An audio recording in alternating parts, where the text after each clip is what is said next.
Um silêncio paira sobre a terra, vasto, antigo e enganoso. De cima parece intocado. Uma natureza selvagem congelada no tempo. Florestas se estendem infinitamente em direção ao horizonte. Rios abrem caminho por vales moldados por milênios. Manadas se movem como sombras pelas planícies abertas, mas sob esta terra, algo respira. Bem abaixo da superfície, muito além do alcance das raízes e dos rios, existe uma força de poder inimaginável.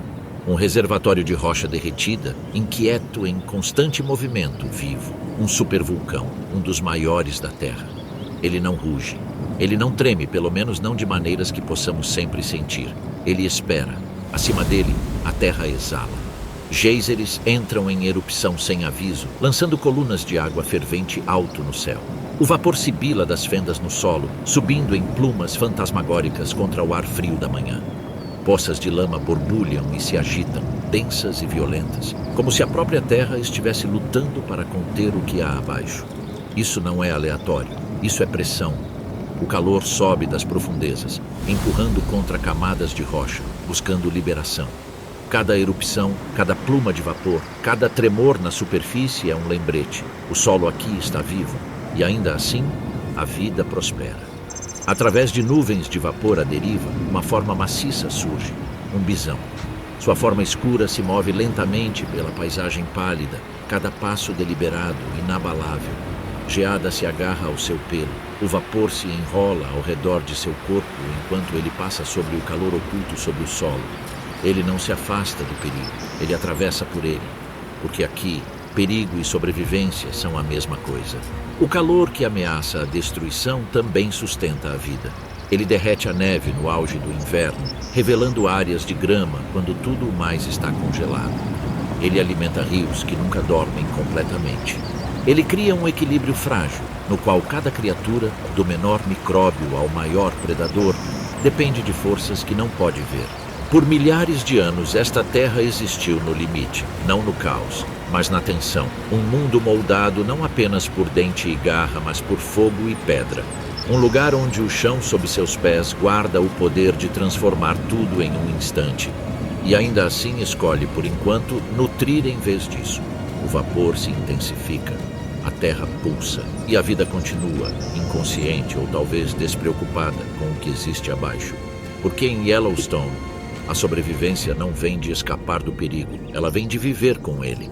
Isto não é apenas uma natureza selvagem, isto é uma força viva que respira. Bem-vindo a Yellowstone. O vapor se eleva novamente, mas agora revela algo mais. Movimento. Através de um vale congelado, uma manada de alces atravessa a neve, sua respiração visível no ar frio. Cada passo é cuidadoso, medido, orelhas tremendo, olhos atentos. Eles não estão sozinhos. À distância, sombras começam a tomar forma. Lobos, baixos ao chão, silenciosos contra a paisagem branca, eles se movem com propósito. Não rápido. Ainda não. Isso não é uma perseguição, é um cálculo. A matilha se espalha, cada membro deslizando para sua posição, cortando a fuga antes mesmo de começar. Os alces hesitam. Um erro aqui é fatal. De repente, a quietude se quebra. Os lobos avançam, explosivos, coordenados. A neve explode sob cascos que golpeiam o chão enquanto a manada se dispersa em pânico. Um jovem alce tropeça apenas por um segundo, mas em Yellowstone, um segundo é tudo o que basta. Os lobos se aproximam. Isto é sobrevivência em sua forma mais crua, sem hesitação, sem misericórdia, apenas instinto.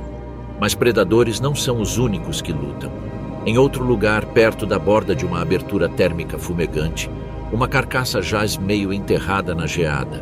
O ar está pesado com o cheiro de morte. Um urso pardo está sobre ela, bichal e imóvel, sua respiração formando nuvens densas.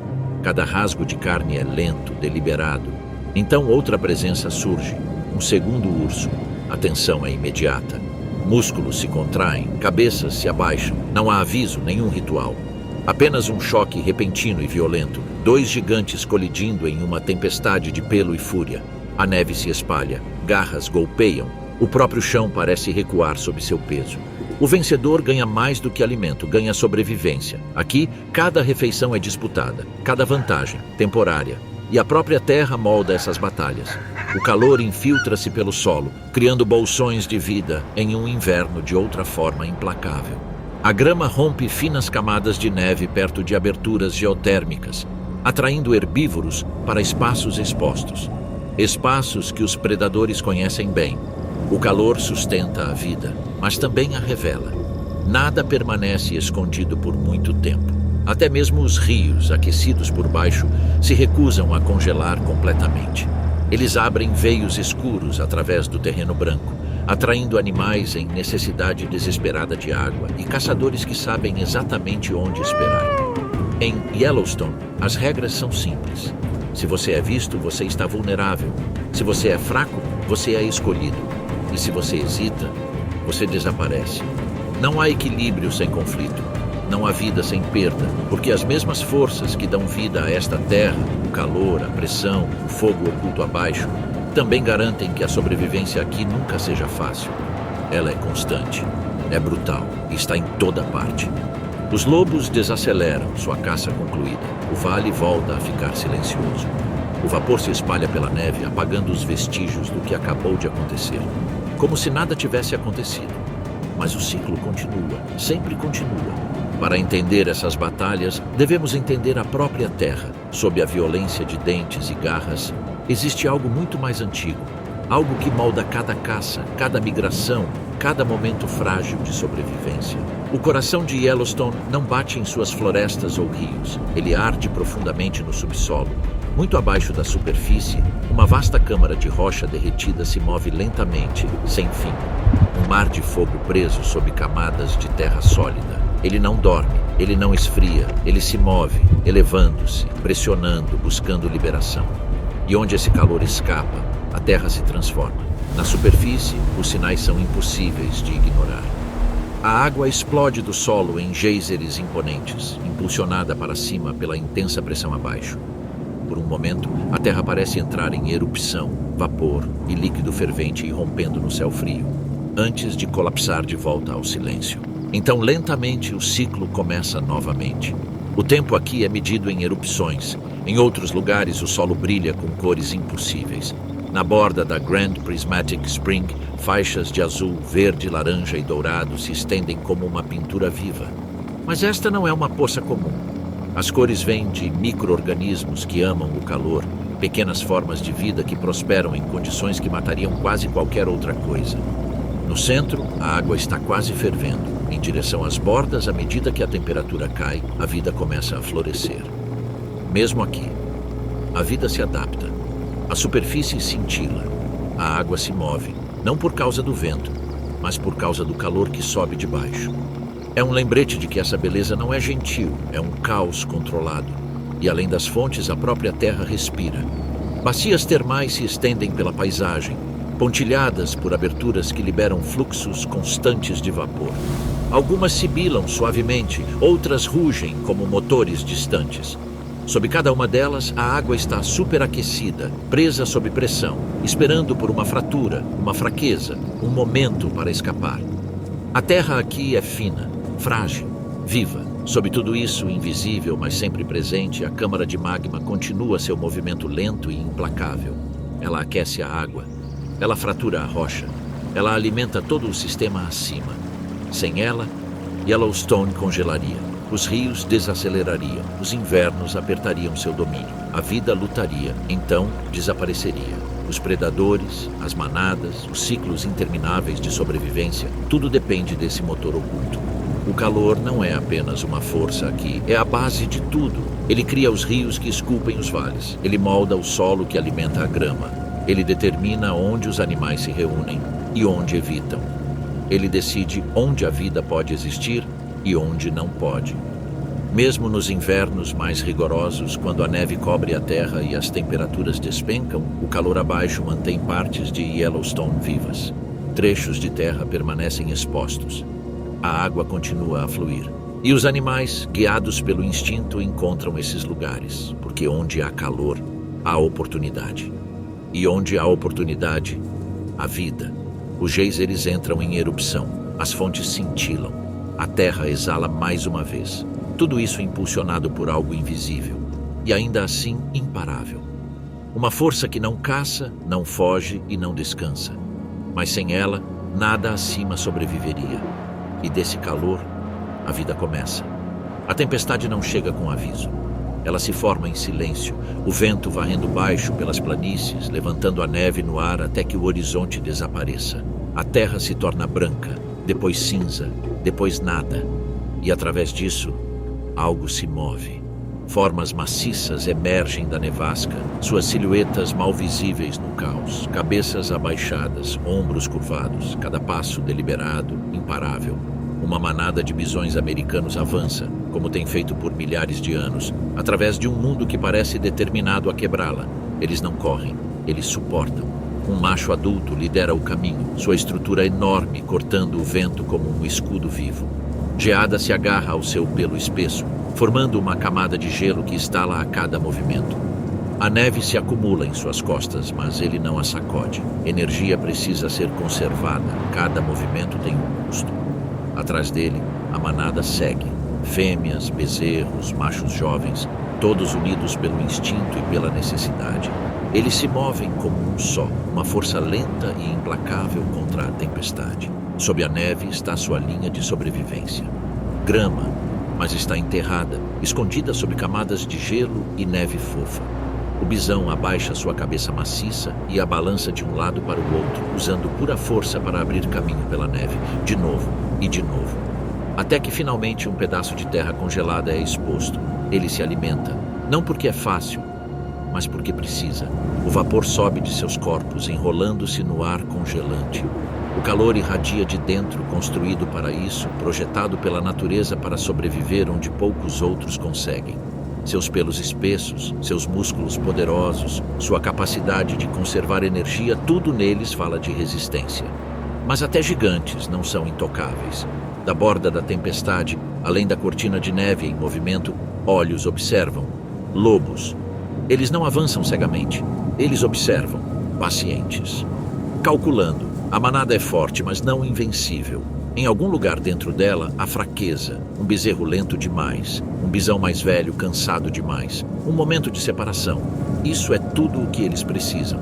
Os bisões percebem uma mudança no vento, um movimento onde não deveria haver nenhum. O macho líder para. Levanta a cabeça. A neve cai de seus chifres enquanto ele examina o vazio branco. A manada se fecha, formando instintivamente uma parede viva, com os bezerros protegidos no centro e os adultos voltados para fora. Eles não estão indefesos. Uma única investida de um bisão pode quebrar ossos. Um chifre bem posicionado pode matar. Eles não são presas passivas, são guerreiros das planícies, mas sobreviver não é vencer todas as batalhas, é durar mais do que a tempestade. E a tempestade não termina rapidamente. Ainda há quilômetros a serem percorridos. Alimento ainda precisa ser encontrado. O frio não enfraquece, ele se intensifica. Dia após dia, passo após passo, a manada continua sua lenta migração por uma terra que não oferece misericórdia. Os lobos seguem, nem sempre perto, nem sempre visíveis, mas sempre lá, esperando, porque em Yellowstone até os mais fortes eventualmente vacilam. E quando isso acontece, os observadores na tempestade estarão prontos. A tempestade se dissipa. O vento se transforma em um sussurro baixo pelo vale. E a neve, antes uma força violenta, agora permanece imóvel. Mas o silêncio não significa segurança. Significa que os caçadores estão ouvindo. Da sombra de uma crista, uma figura permanece imóvel. Um lobo cinzento. Seu pelo se mistura perfeitamente ao mundo pálido ao redor, sua respiração lenta, controlada, mas seus olhos nunca param de se mover. Observando, calculando. Abaixo, o vale se estende amplo, pontilhado de movimento, alces pastando cautelosamente, manadas de bisões avançando, sem saber o quão de perto estão sendo estudados. O lobo não age sozinho. Ele nunca age. Uma segunda forma aparece, depois uma terceira, depois mais. A matilha se reúne sem som, cada membro deslizando para sua posição como se fosse guiado por algo mais profundo do que o instinto. Não há causa aqui, nenhuma confusão. Cada lobo conhece seu papel. Isto não é força bruta, isto é estratégia. No centro está o par alfa, os líderes. Eles não dominam através de agressão constante, mas através da experiência, através da decisão.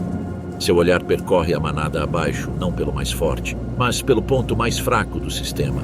Uma claudicação, um atraso, um momento de hesitação. É aí que a caça começa. O sinal é quase invisível, uma mudança de postura, um movimento sutil para frente. E então a matilha se divide. Alguns lobos se movem amplamente, cercando, cortando rotas de fuga, antes mesmo que a presa perceba que está sendo caçada. Outros permanecem escondidos, esperando o momento em que o pânico quebra a formação. O tempo é tudo. Abaixo, um alce levanta a cabeça. Tarde demais. Os lobos emergem, não em uma investida caótica, mas em uma onda coordenada. Pressão de todos os lados. A manada reage instantaneamente, explodindo em movimento, cascos batendo contra o chão congelado. A neve irrompe no ar, transformando o vale em um borrão de movimento e som. Mas os lobos não perseguem cegamente. Eles guiam, direcionam, controlam. Um alce começa a ficar para trás apenas ligeiramente. Seus movimentos são fortes, mas não perfeitos. Os lobos percebem isso. Ajustam-se instantaneamente. A matilha se estreita, focando toda a atenção em um único alvo. A energia é conservada. O esforço é calculado. Isto não é uma corrida, é um teste de resistência. O alce escolhido corre, pulmões ardendo, pernas forçando contra a neve profunda. Os lobos seguem implacavelmente, não mais rápidos, mas mais inteligentes. Eles se revezam avançando, cada um conservando força enquanto o outro empurra a presa para mais perto da exaustão. Minutos passam, depois mais. Até que o momento chega. O alce vacila. Apenas uma vez. Mas uma vez é suficiente. Os lobos se aproximam, sua formação colapsando em precisão. Não há movimento desperdiçado. Nenhuma hesitação. A caça termina tão eficientemente quanto começou. O silêncio retorna. A matilha se reagrupa, respirando pesadamente, mas de forma controlada. Não há celebração, apenas sobrevivência. O par-alfa se alimenta primeiro, mantendo a ordem mesmo no sucesso. Cada membro espera sua vez. Isto é hierarquia, estrutura, equilíbrio. Porque sem isso, a matilha falharia. Em Yellowstone, a força por si só não é suficiente. É a mente que caça, a mente que sobrevive e a mente que governa. Mas os lobos não são os únicos caçadores. O vale pertence aos lobos. Até que algo maior decida o contrário. Uma pesada imobilidade se instala sobre a margem do rio. O ar se adensa, como se a própria terra estivesse prendendo a respiração. Até os necrófagos, corvos empoleirados ao redor de uma carcaça, ficam em silêncio. Então ele aparece, um urso pardo. Ele não se apressa, não precisa. Cada passo é lento, deliberado, carregando o peso de um domínio absoluto. Músculos ondulam sob o pelo espesso enquanto avança, vichal e incontestado. Sua cabeça permanece baixa, o nariz trabalhando o ar, lendo odores espalhados pela paisagem, sangue, água, vida e morte. À frente, os restos de uma presa de lobos estão espalhados sobre a neve. A matilha ainda está lá, alimentando-se cautelosamente, sua precisão anterior, agora substituída pela urgência. Eles sabem o que está por vir. O urso não se anuncia, ele simplesmente entra. Os lobos recuam quase instantaneamente, não apenas por medo, mas por reconhecimento. Esta não é uma luta que valha a pena. Não contra algo que os supera em peso, força e ignora seus números com puro poder. O urso pardo reivindica a carcaça sem resistência. O poder não precisa provar a si mesmo. Com um único movimento, ele rasga os restos congelados, mandíbulas esmagando ossos com facilidade. Cada mordida é lenta, eficiente, imparável. Vapor sobe de seu corpo, misturando-se com o ar frio, como se o calor do próprio Yellowstone fluísse através dele. Mas o urso pardo não é apenas um necrófago. Ele é um mestre da adaptação. À medida que o inverno afrouxa seu domínio e os rios começam a encher, o foco do urso muda. A neve derrete em correntes rápidas, e com elas surge a oportunidade. Peixes. À beira de um rio de correnteza forte, o urso permanece imóvel, sua estrutura wichal projetando uma sombra sobre a água. Sob a superfície, formas cintilam, trutas cutthroat lutando para subir o rio. A corrente é implacável, mas também é o instinto que as impulsiona para frente. O urso espera, imóvel, paciente. Então, em um instante, explosão. Uma pata atinge a água com velocidade aterradora. O spray irrompe, a luz do sol capturando cada gota enquanto o urso recua, um peixe se debatendo preso em sua garra. um movimento, um sucesso. Ele se alimenta novamente. Aqui, a força encontra a precisão. Estação após estação, o urso pardo se transforma. Na primavera, ele se alimenta de carniça e caça presas fracas que emergem do inverno. No verão, volta-se para rios e prados, alimentando-se de peixes, raízes, bagas, qualquer coisa que construa as reservas de gordura de que precisa. No outono, torna-se implacável, consumindo quase tudo em seu caminho, preparando-se para o longo sono que se aproxima. Porque até os gigantes precisam planejar para sobreviver. E a sobrevivência aqui exige versatilidade. Os lobos dependem da estratégia, os bisões dependem da resistência, o urso pardo depende de tudo. Ele caça, ele se alimenta de carniça, ele rouba, ele se adapta, ele domina não porque é o mais rápido ou o mais inteligente, mas porque pode fazer tudo. O rio flui, a carcaça desaparece, o urso segue em frente, deixando para trás apenas silêncio e restos espalhados. Em Yellowstone há muitos caçadores, mas poucos dominam a terra como este. As estações não se movem em linhas retas através de Yellowstone. Elas giram em ciclos. E nenhum ciclo é mais visível ou mais poderoso do que o grande movimento dos alces. Começa quase imperceptível. Uma mudança de comportamento, um agrupamento nas bordas dos vales onde o alimento ainda é acessível. Então, lentamente, os números crescem. Pequenos grupos tornam-se manadas. Manadas tornam-se rios de movimento que se estendem pela terra. E a migração começa. Os alces não viajam aleatoriamente. Eles seguem rotas antigas traçadas não por mapas, mas pela memória, transmitidas através de gerações, escritas no instinto. Esses caminhos os levam das áreas altas de verão para os vales mais baixos à medida que o inverno se aproxima, onde a sobrevivência ainda é possível quando as montanhas começam a endurecer. O ar fica mais frio, a neve começa a cair e os alces se movem. Através de planícies abertas, ao longo das bordas de florestas densas e em amplos vales congelados, a manada avança. Milhares de corpos em movimento, cascos golpeando o solo em um ritmo constante que ecoa pelo silêncio do inverno. Sua respiração sobe em nuvens, desaparecendo no céu frio. Entre eles, os machos dominantes se destacam em presença. Durante a temporada de cio, a paisagem muda novamente, não no terreno, mas no comportamento. Alces machos erguem suas cabeças, chifres elevando-se como coroas esqueléticas contra o horizonte pálido. Então o som começa, o bramido, um chamado longo e penetrante que corta o vento. Não é apenas ruído, é declaração, território, desafio. O som se espalha pelos vales, ecoando em cristas distantes, respondido por rivais escondidos fora de vista. Um macho responde a outro. A tensão cresce instantaneamente. Eles se movem um em direção ao outro, lentos no início, circulando. Então, o impacto. Chifres colidem com força explosiva, presos em uma luta de força e resistência. Eles empurram, torcem, forçam, nenhum disposto a ceder facilmente. Mas essa batalha é apenas uma parte de uma jornada muito maior. Porque enquanto os alces lutam por domínio dentro da manada, algo mais os segue além dela. Ao longo da linha das árvores, quase invisíveis contra a paisagem, sombras se movem. Lobos. Eles não interferem no cio, não avançam sobre a manada. Em vez disso, eles a acompanham, pacientemente, silenciosamente, movendo-se em paralelo com a migração, lendo cada fraqueza, cada atraso, cada sinal de fadiga. A manada é forte, mas não intocável. Um filhote luta para manter o ritmo. Um alce mais velho começa a ficar para trás durante uma travessia de rio.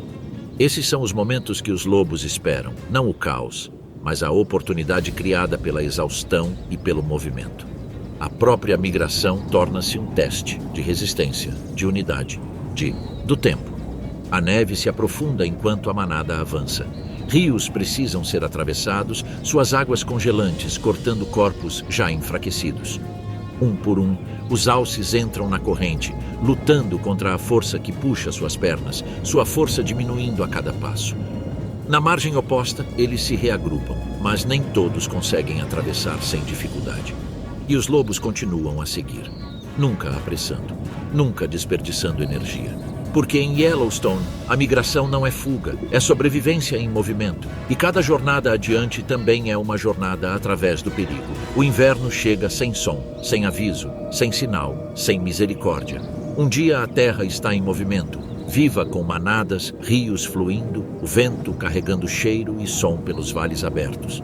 No dia seguinte, tudo começa a desacelerar, depois parar. O frio se espalha, primeiro pela noite, infiltrando-se no solo, nos ossos da própria terra. A geada se forma ao longo das margens dos rios, fina no início, delicada como vidro, depois mais espessa, mais pesada, até que a água abaixo não consegue mais se mover livremente. E Yellowstone começa a congelar. A transformação é absoluta. A grama desaparece sob camadas de neve, trilhas somem, rotas familiares tornam-se irreconhecíveis. O mundo se transforma em uma superfície em branco, infinita, onde cada passo exige esforço e cada movimento consome energia que não pode ser facilmente reposta. Para os animais, isso não é apenas uma estação, é pressão. Um alce se move pela neve profunda, suas pernas afundando a cada passo, forçando-o a erguer o corpo mais do que o normal apenas para avançar. Sua respiração é pesada agora, visível no ar, cada expiração uma perda de calor que não pode se dar ao luxo de perder. Ele para brevemente, cavando camadas congeladas em busca de alimento que já não é fácil de encontrar. Não há nada dramático em sua luta, apenas persistência. Perto dali, um rio congelado se estende pelo vale. O que antes era uma fonte de vida fluida agora é uma barreira sólida de gelo e silêncio. Sob ele, a água ainda se move em canais estreitos, escondidos da vista. Ao redor, os animais se reúnem, atraídos não pelo conforto, mas pela necessidade.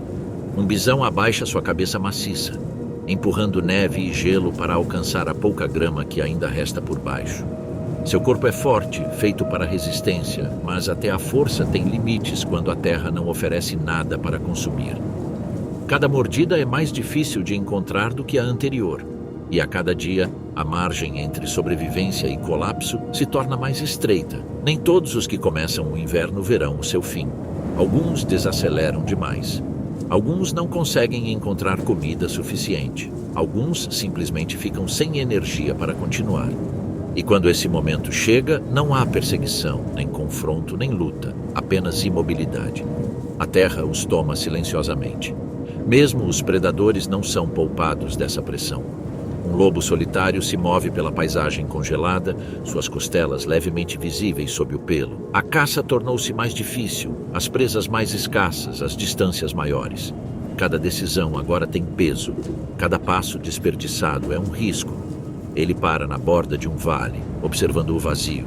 Há movimento em algum lugar distante, mas a distância por si só pode decidir a sobrevivência. Longe demais, e a energia gasta na perseguição é maior que a recompensa obtida. O cálculo é constante, implacável, porque no inverno até os caçadores precisam escolher com cuidado e, às vezes, não caçar. Acima, corvos circulam lentamente, observando, esperando, sem pressa. Eles entendem o que o frio faz. Sabem que ele não precisa perseguir. Ele apenas precisa permanecer. Dia após dia, a paisagem aperta seu domínio. A neve se aprofunda, o vento se intensifica, o som desaparece no branco, e a vida continua apenas em fragmentos, porque o inverno não mata como um predador, ele não escolhe alvos, não persegue, ele simplesmente elimina o que não consegue resistir. E em Yellowstone, a resistência nunca é garantida. O inverno não termina com um único momento, ele afrouxa seu domínio, lentamente, quase com relutância. Os primeiros sinais são sutis. Um leve gotejar sob o silêncio. O gelo começa a se romper nas margens dos rios, quebrando-se em estalos silenciosos que ecoam no ar imóvel. A neve amolece com o aumento do calor, transformando-se em lama, revelando a terra escura abaixo. A terra começa a respirar novamente. Pelos vales, manchas de verde surgem através do branco derretido, frágeis no início, quase insignificantes, mas imparáveis. O que estava enterrado agora se ergue, alimentado pelas mesmas forças que antes pareciam sufocá-lo. E com essa mudança, a vida retorna. Em uma depressão protegida, uma fêmea de bisão permanece imóvel, sua estrutura maciça firme contra o frio persistente. Ao lado dela, um filhote recém-nascido luta para ficar em pé. Suas pernas tremem, inseguras, dobrando sob seu peso enquanto tenta novamente e novamente. O mundo em que ele entrou ainda é duro, ainda imprevisível, mas não espera. A mãe empurra suavemente, incentivando-o a se levantar. O instinto exige movimento. Em minutos, o filhote encontra equilíbrio. Em horas, deve ser capaz de seguir. Porque em Yellowstone, até a vida nova precisa estar pronta. O vapor sobe levemente do solo próximo, enrolando-se no ar fresco. O calor da terra se infiltra para cima, suavizando áreas onde as primeiras gramíneas crescem com mais força. É aqui que a vida se reúne primeiro, onde a sobrevivência tem a menor vantagem. Não muito longe, escondido na grama alta e úmida, um filhote de alce permanece perfeitamente imóvel. Seu pelo, salpicado de manchas claras, mistura-se perfeitamente com a luz e sombra mutáveis do início da primavera. Ele não se move, não chama. Sua sobrevivência depende inteiramente de permanecer invisível. Sua mãe pasta à distância, levantando a cabeça com frequência, observando, escutando. Cada som importa, porque a primavera não elimina o perigo, ela o transforma. Os predadores retornam com força renovada. Lobos se movem pelos vales em degelo, já não retardados pela neve profunda. Sua energia voltou e com ela sua precisão. Onde antes lutavam, agora prosperam e sabem exatamente onde procurar. Recém-nascidos estão por toda parte. Um filhote se mexe levemente na grama. O movimento é pequeno, quase nada. Mas em Yellowstone, nada passa despercebido por muito tempo. Ainda assim, a vida avança. O canto dos pássaros preenche o ar novamente, rompendo o silêncio deixado pelo inverno. Pequenos animais emergem de tocas, piscando a luz. Os rios aumentam com a água do degelo, cortando a paisagem com força renovada. As planícies, antes vazias, começam a se mover novamente. As manadas se fortalecem a cada dia. Os filhotes aprendem rápido como ficar em pé, como correr, como permanecer próximos. Os fracos já foram levados pelo inverno. Os que restam agora carregam o futuro. A primavera não é gentil, é urgente. Ela cresce rapidamente, implacavelmente, sobrepondo vida à perda. Porque em Yellowstone, sobreviver não é apenas resistir à estação mais difícil. É aproveitar o momento em que a terra devolve. A neve continua a derreter, o solo amolece, o ar aquece. E por toda a paisagem, em inúmeros lugares ocultos, nova vida começa. Quando as grandes manadas seguem adiante e os vales ficam silenciosos. Outro mundo começa a despertar. Ele não se anuncia, não atravessa planícies abertas nem deixa sinais evidentes. Move-se em silêncio. Em Yellowstone, nem todos os caçadores dependem da força em grupo ou de poder esmagador. Alguns dependem de algo muito mais preciso: invisibilidade. À medida que a luz do dia desaparece, sombras se alongam pela paisagem. O terreno aberto, antes dominado por grandes manadas e matilhas errantes, torna-se um lugar de ocultação onde cada movimento é escondido e cada oportunidade é passageira. No alto de uma crista rochosa, um puma observa. Sozinho, sem matilha, sem apoio, apenas paciência. Seu corpo está perfeitamente imóvel, músculos tensionados sob uma estrutura ágil, olhos fixos no movimento abaixo. Um alce pasta perto da borda de uma linha de árvores, sem saber que já foi escolhido. O puma não se apressa, ele estuda distância, vento, terreno. Então, lentamente começa a se mover. Cada passo é colocado com precisão absoluta, sem som, sem desperdício de energia. Ele usa a própria terra, rochas, depressões, sombras para reduzir a distância, mais perto e ainda mais perto. Isso não é uma perseguição, é uma emboscada. Em um súbito impulso de poder, o puma se lança para frente, rápido, silencioso, decisivo. A distância desaparece em segundos. Não há longa perseguição, nem luta prolongada. Deve terminar rapidamente, porque ao contrário dos lobos, o puma não pode se dar ao luxo de falhar. Cada caça é um risco. Cada erro custa energia que pode não ser recuperada. Em outro lugar, caçadores menores começam seu trabalho. Uma raposa vermelha se move levemente pela grama, suas orelhas constantemente ajustando-se, ouvindo o menor som sob a superfície. Sob o solo, túneis escondidos carregam o movimento de pequenas presas. A raposa para, escuta, então salta.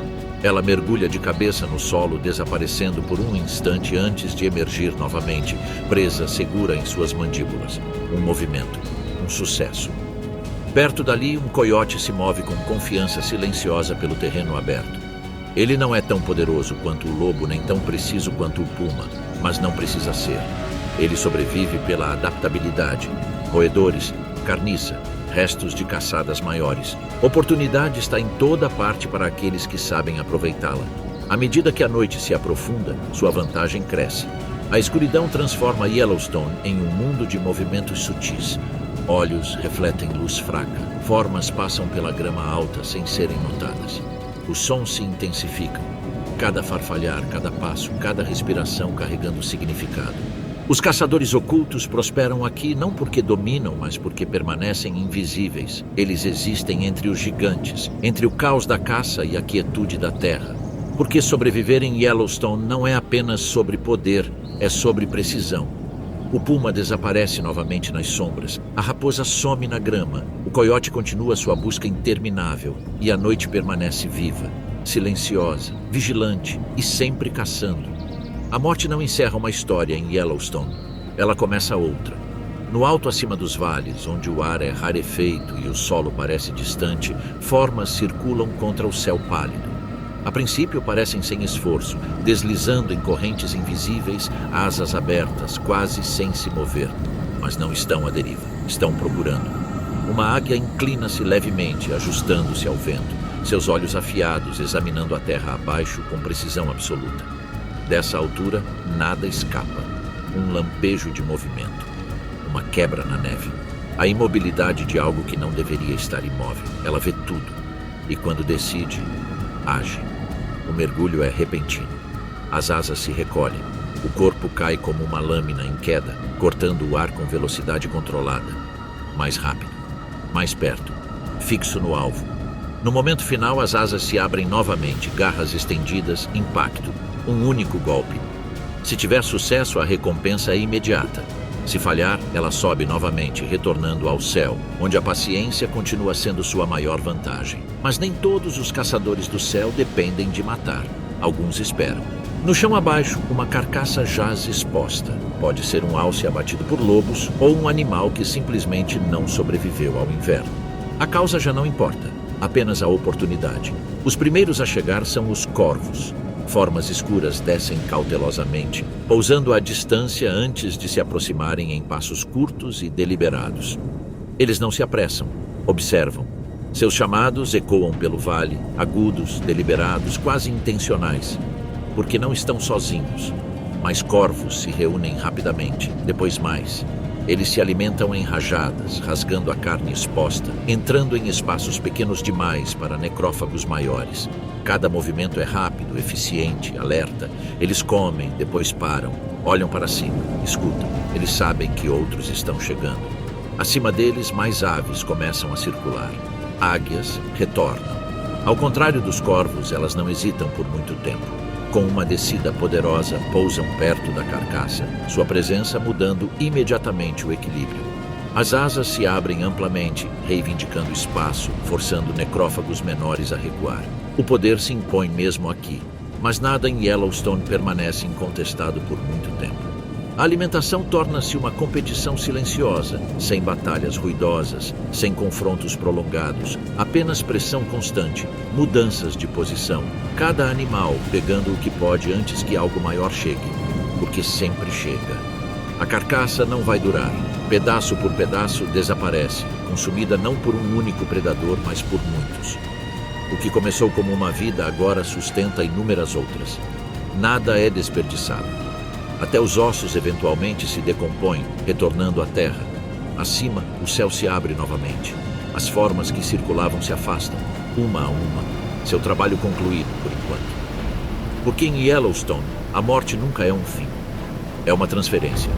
Um momento em que o céu encontra o chão e a vida continua através do que resta. Nem toda a vida em Yellowstone se move sobre a terra.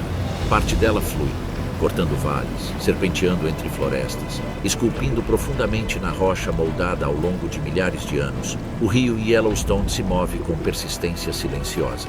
Mesmo em um lugar definido pelo fogo sobre o solo e pelo conflito acima dele, a água permanece o fio constante, conectando tudo. Aqui a vida se reúne. À primeira vista, o rio parece calmo. Sua superfície reflete o céu, interrompida apenas por ondulações que se expandem em círculos. Mas sob essa superfície, há movimento, intencional, urgente. Peixes. À medida que as estações mudam, o rio se torna um caminho para um dos eventos mais importantes de Yellowstone. As trutas começam sua jornada rio acima, avançando contra a corrente com determinação constante. Seus corpos brilham sob a água, prateados e rápidos, navegando entre rochas, quedas repentinas e o fluxo implacável. Isto não é apenas movimento, é sobrevivência. Eles viajam para desovar, guiados por um instinto mais antigo que o próprio rio. Cada obstáculo superado os aproxima desse objetivo, mas também do perigo. Porque o rio não pertence apenas a eles. Ao longo de suas margens, uma figura imensa aguarda. Um urso pardo permanece imóvel na borda da corrente, seu olhar fixo na água. Ele não se apressa, não desperdiça energia. Sua paciência é tão poderosa quanto sua força. Os peixes continuam sua jornada sem perceber. Então, em uma súbita explosão de movimento, a quietude se rompe. O urso ataca. Uma pata poderosa corta a água, lançando spray para o ar. Por um momento, tudo é caos, ondulações, brilhos, movimento. Então, o urso levanta a cabeça, um peixe se debatendo firmemente preso em sua garra. Uma ação precisa, uma caça bem-sucedida. O rio continua a fluir, mas para o urso tudo mudou. Ele se alimenta. Perto dali, outro urso se move ao longo da margem, observando, esperando sua própria oportunidade. Aqui não falta competição. Onde há alimento, predadores seguem. E onde predadores se reúnem, a tensão nunca está distante. Mas o rio oferece mais do que apenas alimento para os poderosos. A vida menor também prospera aqui. Aves alinham-se nas bordas, observando peixes expostos. Insetos pairam acima da superfície, formando a base de uma cadeia alimentar que se estende muito além do que se pode ver rapidamente. Até as plantas ao longo das margens dependem de sua presença, extraindo nutrientes da água que as sustenta. O rio não é apenas um lugar, é um sistema, uma rede em movimento de vida, onde a energia passa de uma forma para outra, onde nada existe isoladamente. Os peixes alimentam os ursos, os restos alimentam necrófagos, os nutrientes retornam ao solo e o ciclo continua. Mesmo no inverno, quando grande parte da terra congela, partes do rio persistem, mantidas vivas pelo calor que sobe da superfície de Yellowstone. Essas águas abertas tornam-se linhas de vida, atraindo animais de toda a paisagem, porque onde há água, há sobrevivência. A corrente nunca para. Ela se move através de todas as estações, através de todas as mudanças, carregando a vida adiante. E em Yellowstone, o rio faz mais do que moldar a terra. Ele sustenta tudo o que vive dentro dele. Em Yellowstone, nem toda destruição vem do frio ou dos predadores que percorrem a terra. Parte dela chega como fogo. Começa com uma faísca. Um único raio corta um céu de verão seco, atingindo o solo com força repentina. Por um momento, nada parece mudar. Então, uma fina linha de fumaça se eleva, quase invisível contra a vasta paisagem. E a transformação começa. As chamas se estabelecem lentamente no início, alimentando-se de grama seca, galhos caídos e vegetação frágil deixada por estações anteriores. Então o vento muda e tudo muda. O fogo se espalha. O que antes era pequeno torna-se imparável. As chamas correm pela terra, subindo pelas florestas, saltando de árvore em árvore, consumindo tudo em seu caminho.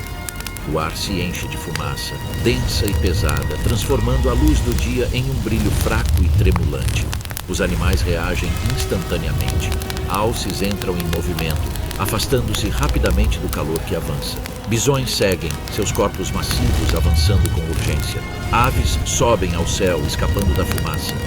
Até as menores criaturas, escondidas sob pedras ou enterradas no solo, são forçadas a fugir ou sobreviver onde estão. Não há como resistir ao fogo. Ele não desacelera, ele não escolhe, ele toma.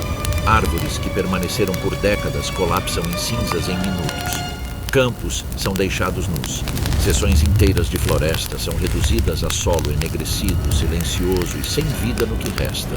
Por um momento parece destruição completa, mas em Yellowstone, a destruição nunca é o fim. Quando as chamas passam, a paisagem é irreconhecível. Troncos carbonizados se erguem como sombras contra o horizonte. O solo está escuro, queimado, ainda quente. A fumaça permanece no ar, movendo-se lentamente pelo espaço aberto. Então, lentamente, a mudança começa. A chuva cai, suave no início, depois constante. Ela esfria o solo, assenta as cinzas e inicia algo novo. Sob a superfície, a vida que parecia destruída estava apenas esperando. Sementes que precisam de calor para se abrir agora começam a crescer. Os nutrientes liberados pelo fogo enriquecem o solo, tornando-o mais forte do que antes. A luz do sol alcança o chão com mais facilidade, alimentando um novo crescimento que não poderia sobreviver em florestas densas. Em poucos dias, brotos verdes aparecem. Em poucas semanas, a terra começa a se transformar. Os animais retornam. Herbívoros chegam primeiro, atraídos pela vegetação fresca. Com eles vêm predadores, seguindo o retorno do movimento e da oportunidade. O ciclo recomeça. O fogo não simplesmente destrói, ele remodela. Ele limpa o que é antigo, abrindo espaço para o que vem a seguir. Ele restaura o equilíbrio, impedindo que qualquer parte do ecossistema domine completamente. Em Yellowstone, até o caos tem propósito. A terra queima, depois se cura. As chamas desaparecem e a vida retorna. Porque aqui, destruição não é o oposto da criação, é parte dela. Nem toda vida em Yellowstone pode ser vista. Parte dela existe além do alcance dos olhos, ainda assim molda tudo. À beira de uma fonte termal, o solo parece vivo de cor. Faixas de laranja, amarelo, verde e azul profundo se estendem em padrões delicados, como se fossem pintados sobre a superfície. A água cintila com calor, vapor subindo em ondas suaves que borram a linha entre água e ar. Parece imóvel, mas não está. Está vivo. Dentro dessas piscinas, onde as temperaturas podem se aproximar da ebulição, a vida prospera em formas diferentes de qualquer outra no parque. Esses são micro-organismos pequenos, resistentes e antigos. Eles sobrevivem em condições que destruiriam a maioria das outras formas de vida. E ainda assim, aqui eles prosperam. Cada cor representa uma forma diferente de vida. Perto do centro da fonte, onde a água é mais quente, apenas os organismos mais resistentes ao calor podem sobreviver. As cores são frequentemente pálidas ou azul profundo, onde a vida existe no limite de suas possibilidades. À medida que se afasta, onde a temperatura se torna ligeiramente mais baixa, novas camadas aparecem, laranja, amarelo e verde, cada uma formada por diferentes comunidades microbianas. É um mapa vivo de sobrevivência, um sistema definido inteiramente pelo calor. Esses micro-organismos formam camadas densas ao longo das bordas das fontes. Estruturados e complexos, eles se alimentam de minerais que sobem das profundezas do subsolo. Em vez de depender apenas da luz solar, muitos deles utilizam energia química, transformando calor e minerais em vida. Esta é a vida em sua forma mais simples, e ainda assim uma das mais poderosas. O calor do núcleo vulcânico de Yellowstone faz mais do que criar paisagens dramáticas. Ele constrói ambientes onde a vida pode existir em condições extremas. Organismos que se adaptaram ao longo de milhares de anos para sobreviver onde nada mais consegue. Até o vapor ascendente carrega vestígios desse mundo oculto. Partículas microscópicas movem-se pelo ar, invisíveis, mas constantemente presentes, conectando água, terra e atmosfera de maneiras raramente vistas. Enquanto grandes animais percorrem as planícies, caçando, migrando, sobrevivendo, este mundo invisível continua silenciosamente sob eles, despercebido, mas essencial. Sem esses micro-organismos, a química das fontes mudaria, o equilíbrio se alteraria, as cores desapareceriam. O sistema que sustenta grande parte da singularidade de Yellowstone começaria a se desintegrar. Eles são as menores formas de vida, mas entre as mais importantes. Na superfície, as fontes borbulham e liberam vapor, suas cores mudando com a luz e a temperatura. Aos olhos, são belas, misteriosas, até perigosas. Mas sob essa superfície há algo mais profundo. Um mundo sem ruído, sem movimento visível. Um mundo que existe nos limites da vida e continua a prosperar. Porque em Yellowstone, a sobrevivência nem sempre está ligada ao tamanho ou à força. Às vezes, pertence ao que não pode ser visto. Em Yellowstone, nada existe isoladamente. Toda vida está conectada. Todo movimento desencadeia uma resposta. Toda morte alimenta algo mais. Todo o ecossistema é mantido por um equilíbrio frágil de poder, que está em constante mudança, mas nunca se rompe completamente. No centro desse equilíbrio estão os predadores e as presas. Durante anos, esse sistema foi perturbado. Os lobos desapareceram completamente de Yellowstone, removidos pela intervenção humana. E quando desapareceram, o equilíbrio começou a colapsar de maneiras que não eram imediatamente visíveis. As populações de alces cresceram rapidamente, sem a pressão de um de seus predadores mais eficientes. Eles se moveram com mais liberdade, alimentaram-se mais intensamente e permaneceram por mais tempo em vales-chave. Com o tempo, esse pastoreio constante mudou a própria terra. As margens dos rios enfraqueceram. A vegetação desapareceu, áreas inteiras de habitat começaram a se degradar. A ausência de uma única espécie havia remodelado todo o ecossistema. Então eles retornaram. A reintrodução dos lobos mudou tudo novamente, mas desta vez na direção oposta. Não por meio de uma simples redução de números, mas através do comportamento. Os alces já não se moviam sem cautela.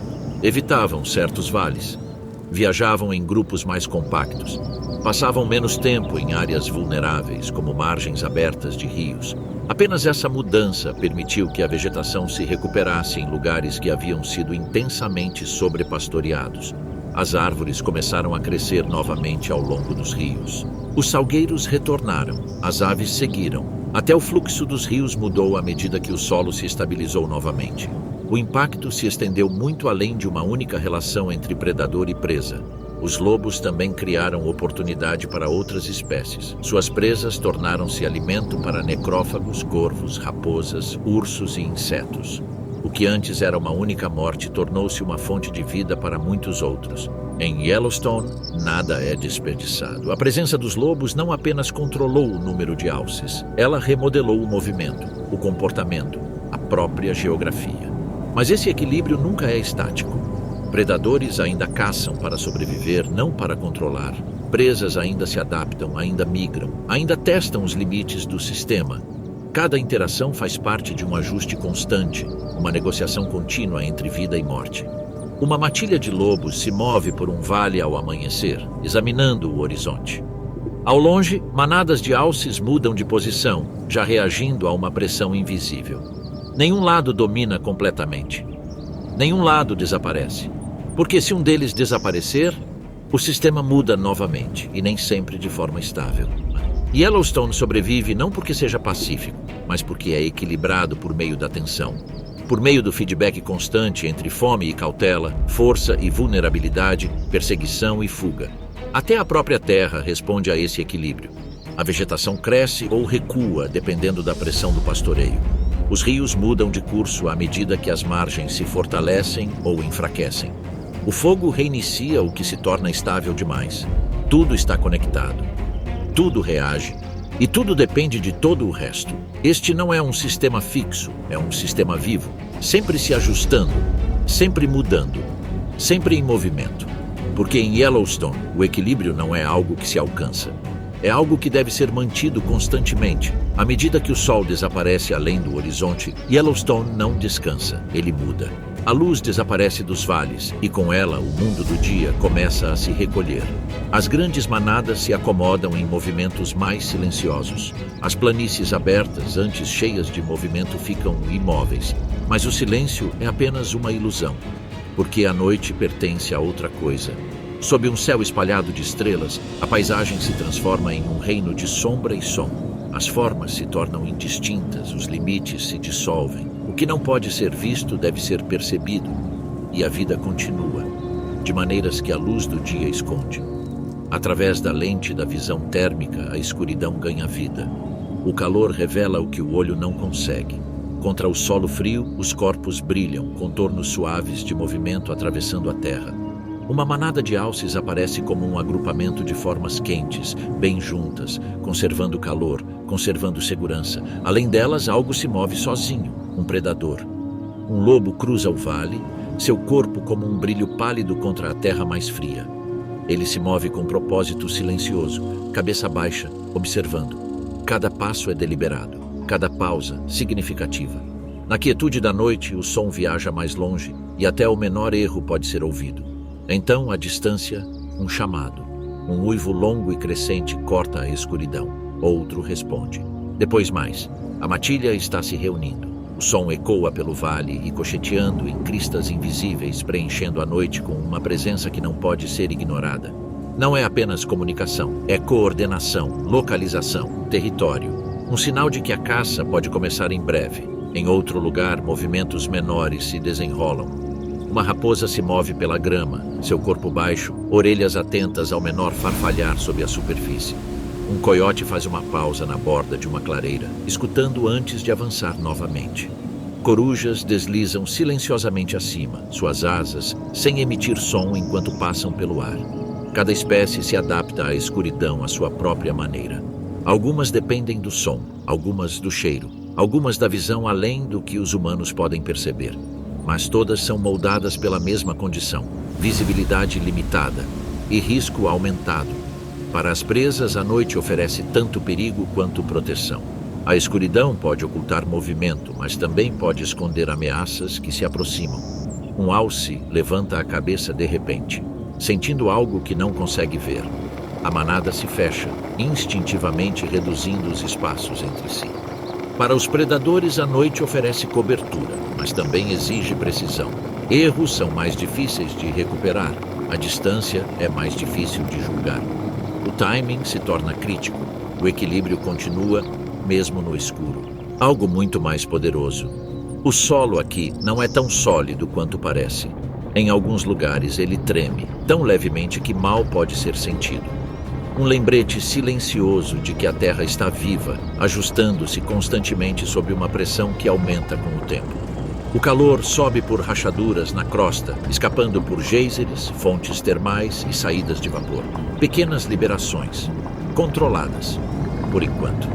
Sob tudo isso encontra-se um enorme reservatório de rocha derretida, estendendo-se por milhas, deslocando-se lentamente, carregando imensa energia sem uma saída fácil. Ele não entra em erupção com frequência, não precisa. Sua presença por si só molda tudo acima dele. Geysers entram em erupção em ritmos constantes. O vapor sobe do solo. Os rios permanecem quentes em lugares onde deveriam congelar. Mesmo nos invernos mais rigorosos, a vida continua, porque o calor abaixo nunca desaparece. Ele é o motor oculto de Yellowstone. Mas, e se esse equilíbrio mudasse? E se a pressão aumentasse além do controle? A ideia permanece, não como uma ameaça imediata, mas como uma possibilidade. Uma força tão grande que é difícil compreendê-la por completo. Se ela entrasse em erupção, a transformação não seria pequena. Seria absoluta. Cinzas preencheriam o céu. Florestas desapareceriam. Rios seriam soterrados. O delicado equilíbrio da vida que existe aqui seria apagado em instantes. E ainda assim, esta não é uma história nova. Há muito tempo, erupções de poder imenso moldaram esta mesma terra. Os vales, os planaltos, os sistemas geotérmicos, tudo foi formado por meio de destruição em uma escala quase impossível de imaginar. O que vemos hoje é o resultado desse passado. E agora, a vida prospera acima disso. Bisões cruzam as planícies, lobos se movem pela neve, rios fluem, florestas crescem. O ciclo continua, estável e ininterrupto, sem saber, ou simplesmente inalterado, porque o supervulcão não age com intenção. Ele não escolhe quando criar ou destruir, ele simplesmente existe, uma força constante sob um mundo em constante mudança. O vapor sobe silenciosamente para o ar frio. O solo permanece quente em lugares inesperados. Os sinais estão sempre presentes, sutis, mas reais. Um lembrete de que Yellowstone não é apenas uma natureza selvagem. É um sistema construído sobre instabilidade, um equilíbrio entre criação e destruição, entre a vida acima e o fogo abaixo. E enquanto essa força permanecer, tudo aqui continuará a existir em sua sombra. Nada em Yellowstone permanece imóvel, nem a terra, nem os rios, nem as vidas que se movem sobre ela. Tudo aqui faz parte de um ciclo, um que não começa e não termina. Ele simplesmente continua. Na primeira luz da manhã, um bisão recém-nascido dá seus primeiros passos vacilantes. Suas pernas tremem sob ele, inseguras, frágeis. O mundo ao seu redor é vasto e imprevisível, cheio de movimento que ele ainda não entende. Mas ele se levanta, ele segue, ele começa. Perto dali, uma matilha de lobos se move pelo vale, silenciosa e concentrada. A fome os impulsiona para a frente, moldando cada decisão. Eles não estão pensando em começos ou finais, apenas em sobrevivência. A caça se desenrola, uma perseguição em campo aberto, um momento de fraqueza, uma vida tomada, e com isso, outra continua.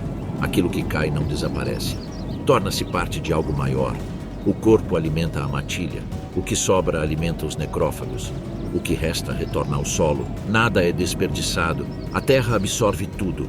As estações giram e o ciclo se repete sob novas formas.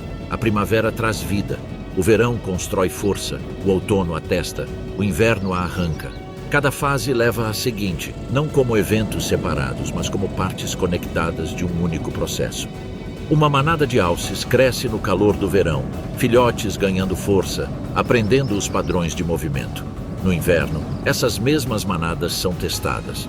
Os fracos ficam para trás, os fortes resistem, e quando a primavera retorna, uma nova vida ocupa seu lugar. Isso não é crueldade, é equilíbrio. Cada vida aqui existe dentro dos limites estabelecidos pela própria Terra. Alimento, temperatura, espaço, cada fator moldando o que sobrevive e o que não sobrevive. Os predadores não eliminam completamente as presas. As presas não ultrapassam a capacidade da Terra que as sustenta. Porque, se isso acontecesse, o sistema falharia. Até o solo sob eles segue esse padrão. O calor sobe das profundezas, moldando rios, alimentando a vida vegetal, sustentando o calor durante os meses mais frios. O fogo limpa o que cresceu demais. A água carrega nutrientes pela paisagem. Cada elemento desempenha um papel. Tudo retorna. Tudo é reutilizado. Tudo continua. Uma árvore cai em uma tempestade. Ela se decompõe lentamente, tornando-se abrigo para insetos, alimento para organismos menores e, por fim, parte do solo que sustenta novo crescimento. O que antes estava de pé torna-se a base de outra coisa. A vida não se move em linhas retas aqui. Ela se move em círculos, ininterruptos, sem fim.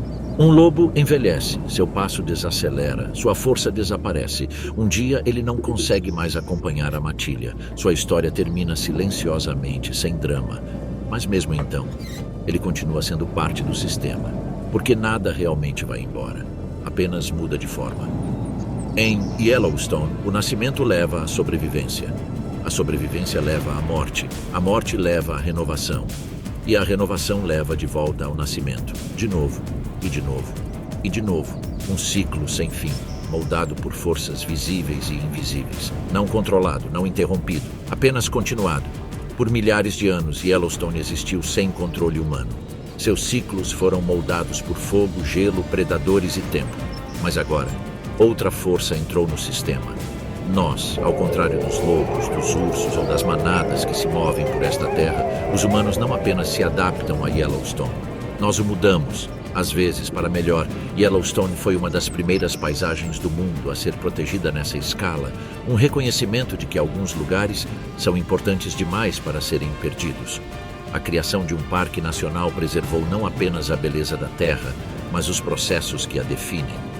Predadores receberam espaço para voltar. Lobos antes removidos foram reintroduzidos, restaurando o equilíbrio de ecossistemas que haviam começado a se desfazer. Os rios se estabilizaram. A vegetação se recuperou. Cadeias inteiras de vida foram reconstruídas por meio de uma única decisão. Os esforços de conservação continuam a proteger espécies que, de outra forma, poderiam desaparecer. As populações de bisões, antes levadas ao limite, agora vagam com mais liberdade. Os habitats são monitorados, estudados e defendidos. Pela primeira vez, os humanos não apenas retiraram desta terra, mas escolheram protegê-la. E ainda assim, essa proteção vem com pressão. Milhões de pessoas visitam Yellowstone todos os anos. Estradas cortam vales antes moldados apenas pela migração. Veículos substituem o silêncio por movimento constante. Trilhas atravessam áreas frágeis, aproximando os humanos de um sistema que nem sempre responde bem à perturbação. Os animais se ajustam, mas nem sempre com sucesso. Alguns se tornam familiares demais à presença humana. Outros são afastados de habitats críticos. O equilíbrio, antes moldado apenas pela natureza, agora deve levar em conta algo imprevisível: nós. E além do que pode ser visto imediatamente, uma influência maior cresce. Mudança climática. Os invernos mudam, os padrões de neve mudam, os verões se tornam mais quentes e mais longos. Essas mudanças afetam tudo, desde o momento da migração até a disponibilidade de água. Os rios correm de maneira diferente. A vegetação cresce sob novas condições. Todo o sistema começa a se ajustar a um clima que já não é estável. Os efeitos são graduais, mas reais, e alcançam todos os níveis do ecossistema. Dos menores micro-organismos nas fontes termais, aos maiores predadores que vagam pelas planícies, até as forças ocultas sob Yellowstone, os sistemas geotérmicos não estão totalmente isoladas das mudanças ambientais de longo prazo.